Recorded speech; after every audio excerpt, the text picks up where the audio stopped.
In 397 AD, the Roman Senate passed a law that sounds almost like a joke today. They banned trousers inside the city limits.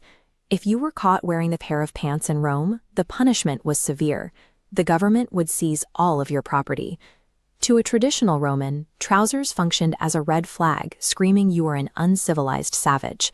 Parents literally taught their children that people who wore fitted leg coverings were barely human, just wild animals grunting and stumbling through frozen forests.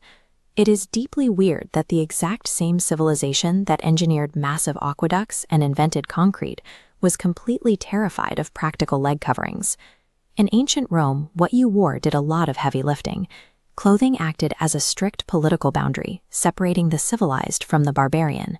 And by the late 4th century, that boundary was actively collapsing. Romans lived around the Mediterranean, enjoying mild winters. They could afford to let their legs breathe. The people who actually needed to cover their legs lived in freezing climates, like the Gauls, or the Germans, and the Persians. And the one thing all those groups had in common was that they were constantly trying to destroy Rome.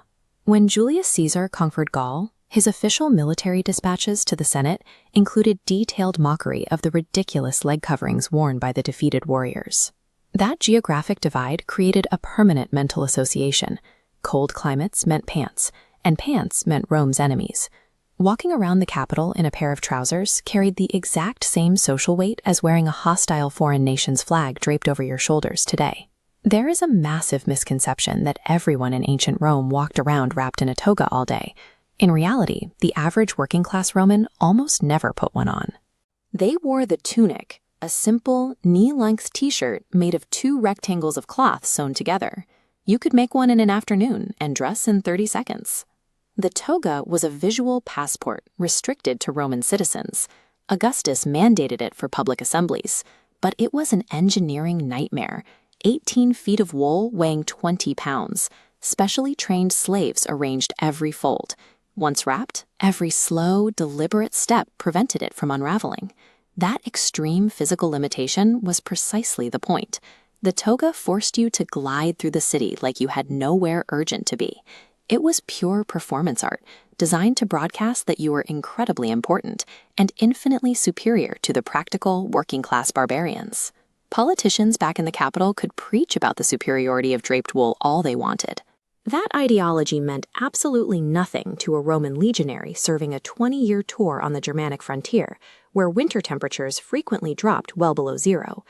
Out in the deep snow, frostbite doesn't care about cultural pride.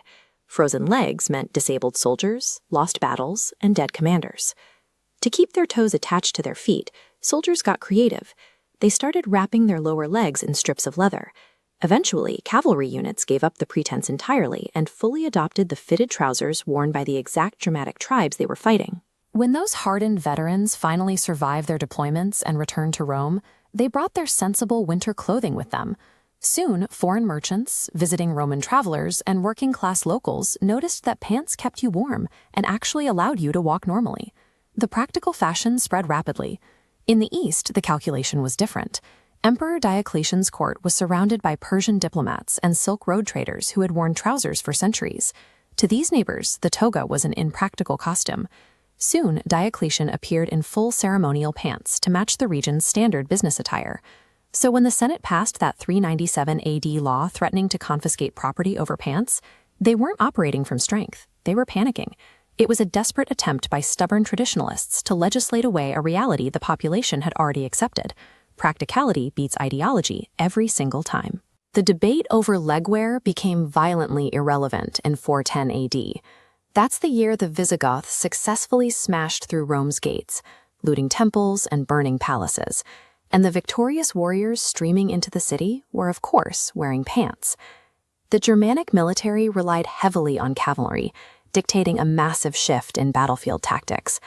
Trying to ride a horse into combat while wrapped in 20 pounds of delicate wool is a fantastic way to get yourself killed. As Germanic kings set up new governments across former Roman territories, the local elite faced a stark choice. Within a single generation, the same aristocratic families who had spent centuries looking down on trousers completely abandoned their ancestral traditions, dressing exactly like their new bosses to secure political favors. With political power now seated on a horse, the old social hierarchy shifted. Within a single generation, the toga went from a sacred requirement to a historical oddity.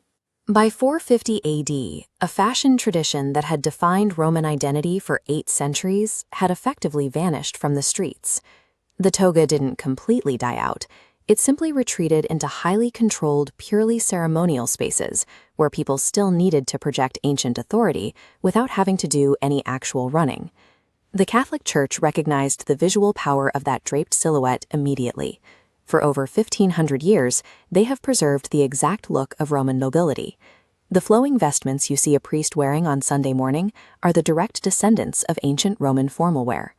We do the exact same thing in academia.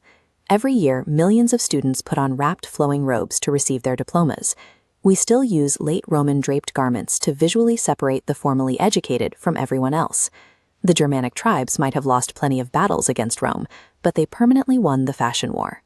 Today, practically everyone on Earth wears the exact fitted trousers the Romans spent centuries mocking as barbaric. Yet, the moment we want to project supreme authority and intellect, we still instinctively put on a toga.